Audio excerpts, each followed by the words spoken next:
Hey there, if you are also somebody who feels like they're an Indian soul living in an Australian body and have a lot of lentils or curries for your dinners or lunches, I just thought I'd share a little trick with you if you're not already doing this. So I was just gonna do a video on the importance of rinsing lentils and letting you know why. So in terms of people complaining about a lot of gut health and flatulence, or a lot of gas and bloating, as to why we actually need to rinse our lentils before we start cooking them. So either soaking them the night before.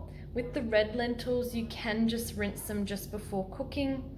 And then when you start cooking, you might even notice a little bit of some foam come up as the water starts boiling. So I'll just show you here what happens when I actually put water into the bowl.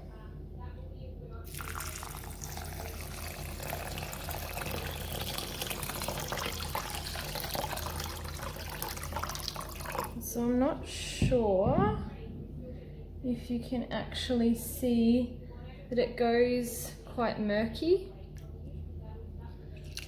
So that's all of these saponins, which I'll explain to you in a little bit.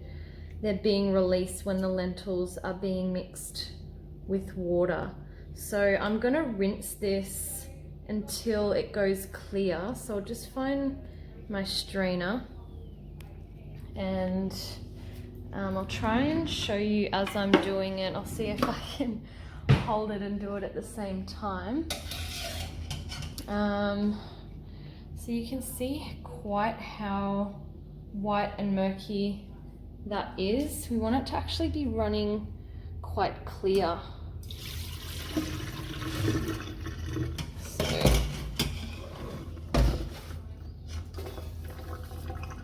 let me just figure this out. Bear with me for a moment.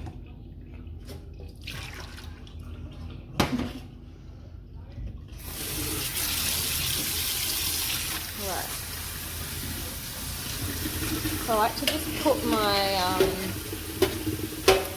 strainer ready in the sink, and then I continually just wash the lentils in a bowl. And you can see that there is still foamy, so I just let that kind of come off the bowl,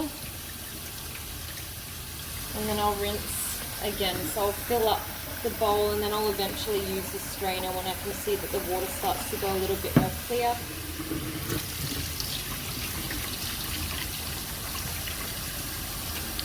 So I'm going to continue doing this for a little while, and then I'll make another little addition to this video just to show you what the clear water looks like and explain to you a little bit more about why we rinse them and what's actually happening, like why the water is going that color and what that is doing to our digestive system, which could be causing a lot of uncomfortability in your digestion, could be causing gas or bloating.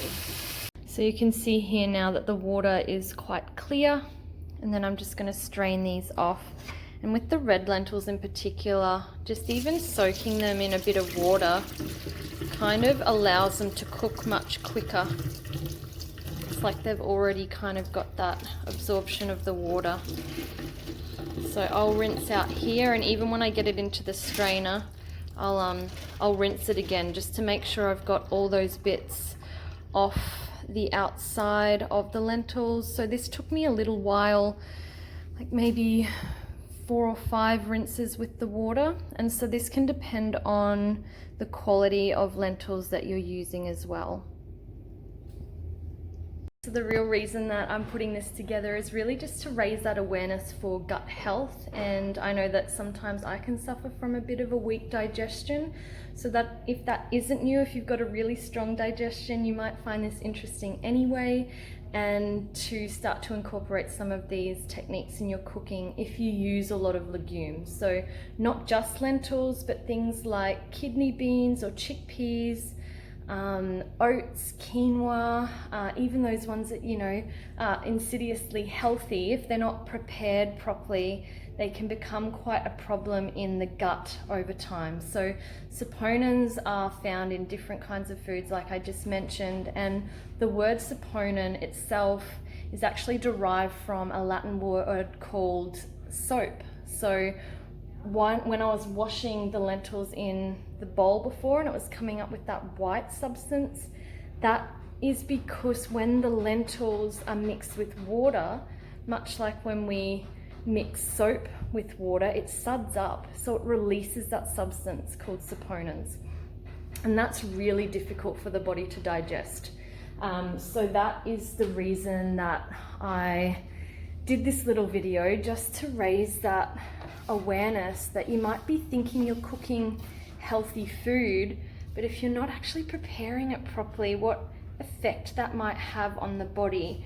And you might be associating it to other things that you're eating, but it could be something as simple as just rinsing your lentils. So give that a go, and I hope that has helped you. I'm going to do another little video as well, just about the process of digestion.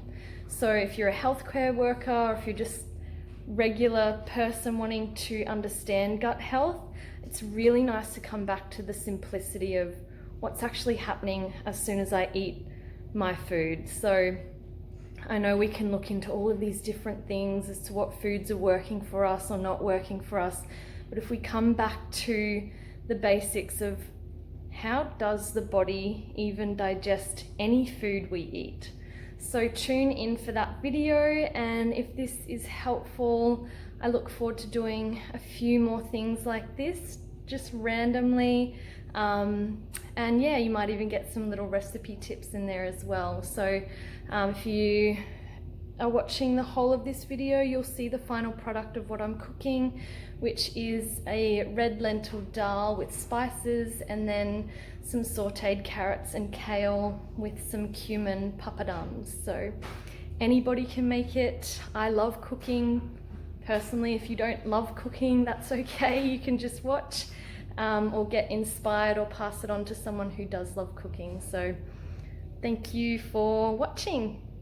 So you can see here as well, I've got some mustard seeds cooking in ghee, which I'll cook before I put the lentils in, and then when these start popping, I'll put some cumin seeds in there. I've got turmeric, curry powder, and fresh ginger. So adding these kinds of spices to the dal that I'm making today can help with the digestion. So just keep that in mind, and I'll show you what the finished product looks like.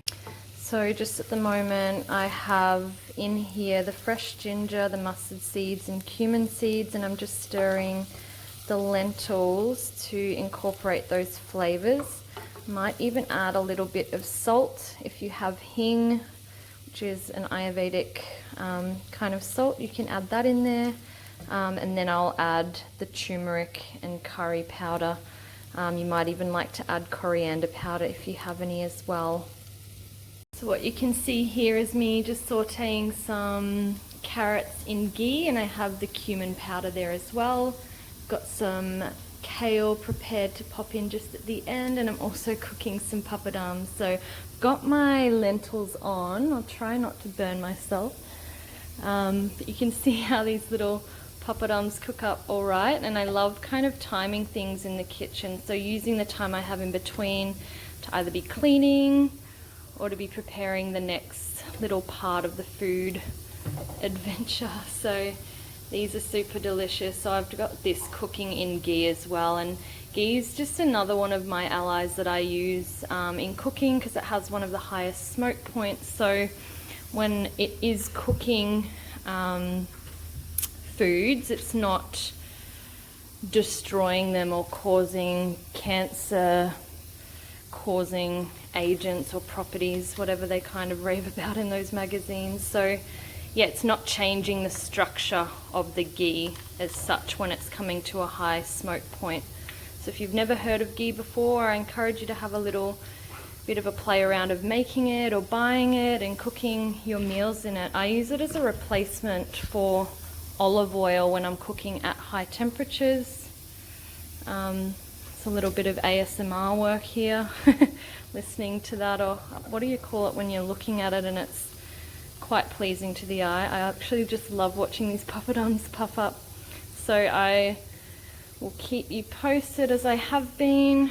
Just one more little papadum to go, and then I'm going to add this kale in. And so when the lentils here are absorbing like that, I just like to add the water as I go, so I'm not kind of drowning it in water from the beginning. And you just choose the texture that you like for your curry or whatever it is that you're making. I sometimes like a little bit more textured like here, but today I'm going to make it a little bit more liquid. I'll stir that and pop the lid back on. And I'll show you how the carrots are going, and I'll add the kale. So I might just stop this for a sec because I'm probably going to burn myself. So it's progressing quite nicely. I have the papadums ready. I have the kale in with the carrots. And then I'm just waiting upon the lentils to sort of start to get a little bit more broken down. And you can choose here whether you want to cook some basmati rice, and I tend to like to make my rice with cumin seeds in it, which is again another great digestive. Are you ready for the final product? Well, I have here my prepared, or our prepared meal. So I've got like little slices of lemon, and I personally just love to make meals look pretty. You do not have to make them look pretty for it to taste good. Trust me, I've had plenty of ugly looking meals that taste delicious. But for me, aesthetics are a huge part of cooking. So make sure that when you are preparing a meal, enjoy it, enjoy what you eat, and try adding in a little dash of gratitude and love. And while that might sound corny or cheesy, I know I can tell the difference between when a meal is cooked with love and when it's not. So incorporate that into your meal. And something that we all do together is doing a gratitude practice before we eat. So really taking the time to honor where the food has come from. So not even that I've cooked it, but the fact that we're eating, you know, carrots and kale that is being grown on a farm somewhere. And yeah, just gratitude list is endless, but you can make that as short or as long as you want. And you can incorporate that into your breakfast or your lunch as well, and just other little moments in your day where you can feel really grateful. And trust me, it will affect how you associate with eating and how that actually digests in the body. So keep that in mind.